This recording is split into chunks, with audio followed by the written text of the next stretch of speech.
Eric Kall, je suis vice-président de l'association Anticor. Anticor se donne pour objet la lutte contre la corruption, mais aussi la promotion de l'éthique dans la vie publique.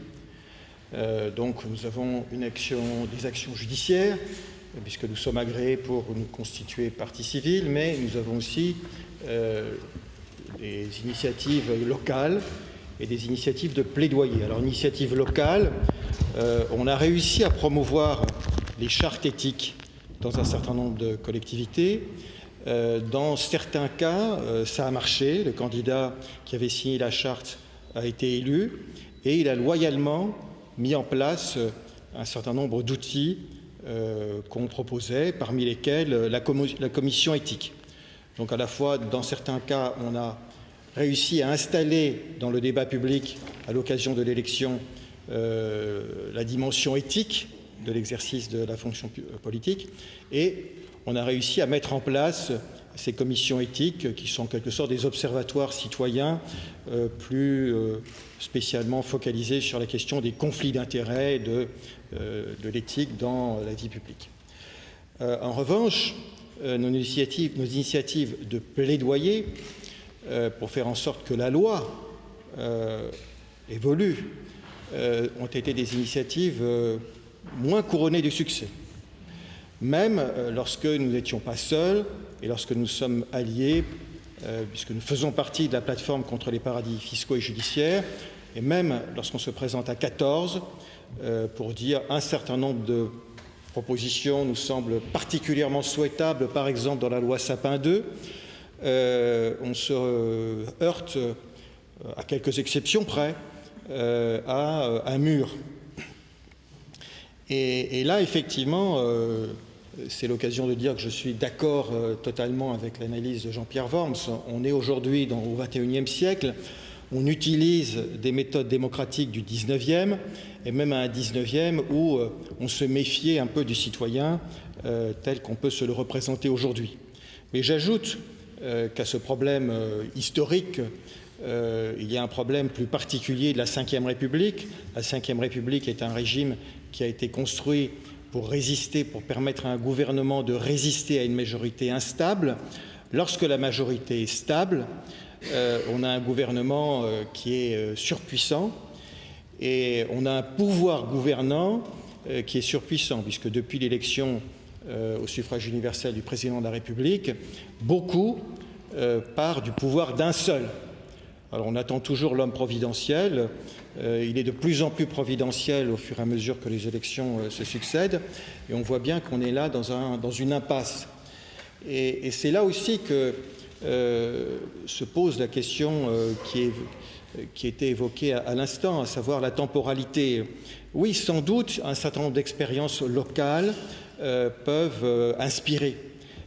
Oui, sans doute, il y a un grand bruissement dans notre société d'initiatives diverses. Mais quand, de façon très majoritaire, je pense, les gens, le peuple, fait connaître qu'il ne souhaite pas de la loi travail et qu'au contraire, le pouvoir gouvernant et le gouvernement pensent que c'est une bonne chose, eh bien, rien n'y fait. Rien n'y fait, et donc cette violence institutionnelle qui a consisté à faire adopter cette loi par les articles 49.3, violence institutionnelle, elle se déploie avec toute son insolence, son arrogance, son impunité. Et donc là, on a un sujet qui décide, parce que dans une démocratie, c'est manifestement pas le peuple qui décide. Alors, c'est un pouvoir gouvernement, c'est parfois c'est un pouvoir gouvernant parfois surdéterminé par les lobbies, et on connaît l'influence importante, très importante des lobbies pour préempter un certain nombre de décisions démocratiques, pour préempter un certain nombre de soi-disant expertises. Donc il y a une conception de l'intérêt général qui est parfois confisquée par cette industrie du mensonge contre laquelle il est difficile de lutter. Donc on a effectivement à se poser la question de nos institutions. Les institutions ne font pas tout. Il y a un combat culturel, on parlait de Gramsci tout à l'heure, il y a un combat culturel, il y a un combat sur le temps long. Les institutions ne font pas tout, mais elles façonnent les peuples. Et je crois que pour réfléchir et pour penser l'avenir de nos institutions, nous avons quand même une bonne base, qui est la Déclaration des droits de l'homme et du citoyen. Dans la Déclaration des droits de l'homme et du citoyen, il n'est pas question seulement de liberté, mais aussi d'égalité, d'égalité devant la loi, d'égalité devant l'impôt, la possibilité pour les citoyens de concourir personnellement et par leurs représentants à la formation de la loi, le droit de demander compte aux agents publics de leurs fonctions, de la façon dont ils assument leurs fonctions, on dirait aujourd'hui la transparence, la liberté d'expression, et tout ce qui aujourd'hui, concerne le pouvoir de la presse, la possibilité de s'exprimer dans l'espace public, c'est déjà en partie dans la Déclaration des droits de l'homme, la séparation des pouvoirs, donc l'enjeu, et puis 1946, les droits économiques et sociaux, droits particulièrement nécessaires à notre temps, qui constituent un embryon, une base de ce que peut être la démocratie économique. Donc on a de bonnes bases, évidemment il faut les mettre à jour et les rendre effectives. C'est tout l'enjeu. Et alors, pour les rendre effectives, on a, chacun d'entre nous a quelques idées sur la façon dont les institutions peuvent évoluer. Beaucoup ont cette idée, parfois l'ont formalisée en participant à des ateliers constituants, parfois on a écrit des livres. Il y a un constitutionnaliste qui a écrit un livre sur ce que pourrait être la Sixième République, Bastien François. Donc il y a la commission Vinocq. Beaucoup ont des idées. Institutionnellement, c'est d'ailleurs pas trop difficile. Je veux dire, un président de la République qui ressemblerait plutôt au président portugais ou finlandais, qui sont élus au suffrage universel, mais qui n'ont pas le pouvoir, tant s'en faut, du président français. Un parlement qui pourrait ressembler un peu au parlement à l'allemande, où il y a à la fois la représentation directe et puis de la représentation par un vote direct pour un député, puis un vote pour un parti. Une justice à l'italienne, où le parquet a des garanties d'indépendance. Et puis, beaucoup ont des idées sur la façon dont on peut émerger un pouvoir citoyen. Le référendum, un véritable référendum d'initiative populaire qui ne serait pas bridé comme il est actuellement, puisque ça existe depuis la réforme de 2008, et ce référendum d'initiative populaire, il est quasiment rendu impossible. Et puis d'ailleurs, ceux qui se méfient du référendum, et d'autres qui préféreraient donc penser à la votation, à la manière américaine, dont une fois tous les 2 ans, il y a un certain nombre de questions qui reçoivent des soutiens, et dès lors que ces questions reçoivent un nombre suffisant de soutiens, elles sont soumises au suffrage universel. La révocation pour certains, et c'est vrai que dans certains cas, des élus ne sont pas dignes de continuer à exercer leurs fonctions, et on pourrait imaginer un référendum révocatoire, une partie sans doute de tirage au sort, en tout cas parallèle, parce que certains sont aussi très réticents par rapport à cette forme nouvelle qui n'est pas dans notre ADN parce qu'elle n'a pas été explorée à la Révolution française, et elle est finalement très nouvelle, même si elle nous vient de la Grèce, même si elle est connue dans les villes florentines, ou dans l'Espagne aragonaise, ou en Islande, ou en Estonie, mais ce n'est pas dans notre ADN. Mais je pense qu'il y a sans doute quelque chose à réfléchir sur ce point-là. Et finalement, il n'y a pas de vérité. Chacun a son idée sur ce que pourrait être un gouvernement idéal, et il n'y a pas de vérité. C'est-à-dire, on peut s'accorder sur le fait qu'aujourd'hui, nous ne sommes pas dans ce gouvernement idéal. Rosan Vallon disait, on le citait tout à l'heure, nous sommes dans une démocratie parce que les formes de la démocratie sont respectées, mais nous ne sommes pas gouvernés démocratiquement. Et donc, pour penser collectivement ce gouvernement qui serait, non pas de rêve, mais plus proche d'un idéal démocratique, je réfléchis en juriste, ça passe par une constituante. Sans doute, ça passe par une réflexion culturelle, par le temps long, mais ça passe aussi par une constituante. Alors, c'est une idée qui est de plus en plus, dans l'air. Il y a plusieurs façons, d'ailleurs, d'y parvenir. Le vrai problème, c'est qu'une constituante qui ne soit pas une 25e réforme de la Constitution de la Ve République, constituante sur l'architecture des pouvoirs, sur l'équilibre des pouvoirs, sur la répartition des pouvoirs.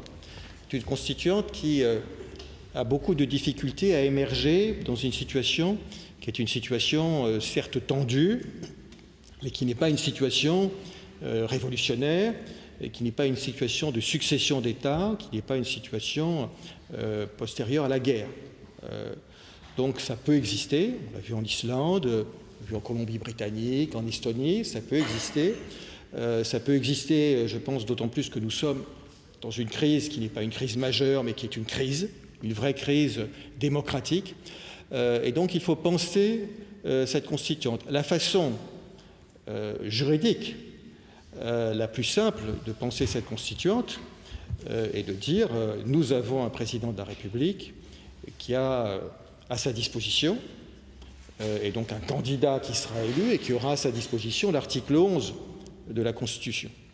Et l'article 11 de la Constitution permet de donner un mandat constituant à l'Assemblée nationale ou permet de convoquer une constituante et permet de dire que cette constituante va siéger pendant un temps, qu'après cette durée, le résultat des travaux seront soumis à référendum, etc.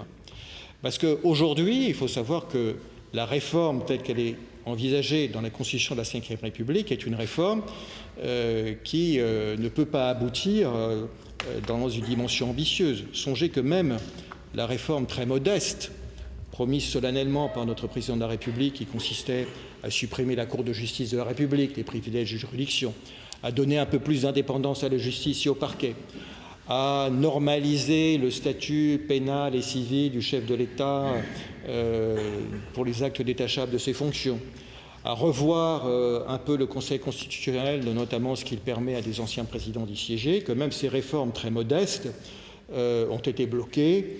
Il est vrai que le gouvernement n'a pas mis beaucoup d'énergie politique pour surmonter ces blocages, mais elles ont été bloquées par un groupuscule du Sénat, alors même que le Sénat était de gauche. Alors aujourd'hui, on peut penser que ce genre de réforme est bloqué.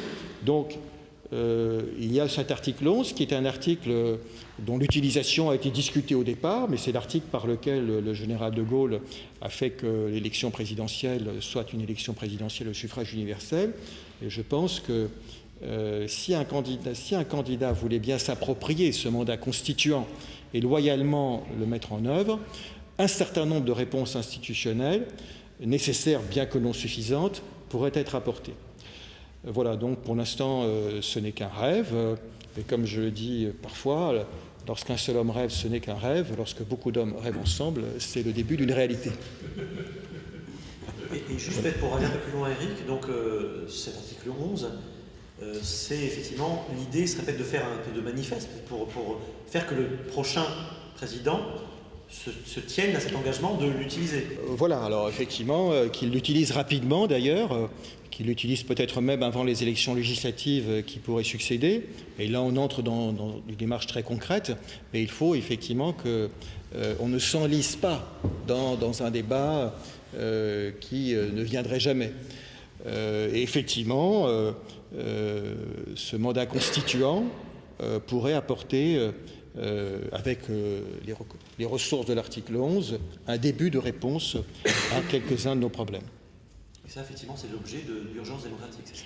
Alors ça, c'est l'objet d'une petite association qui s'appelle l'urgence démocratique, parce qu'on s'est dit, oui, on ne manque pas d'idées sur la réforme d'une constitution, mais encore une fois, toutes les idées sont pertinentes, et la vérité ne peut surgir que d'un vrai débat démocratique.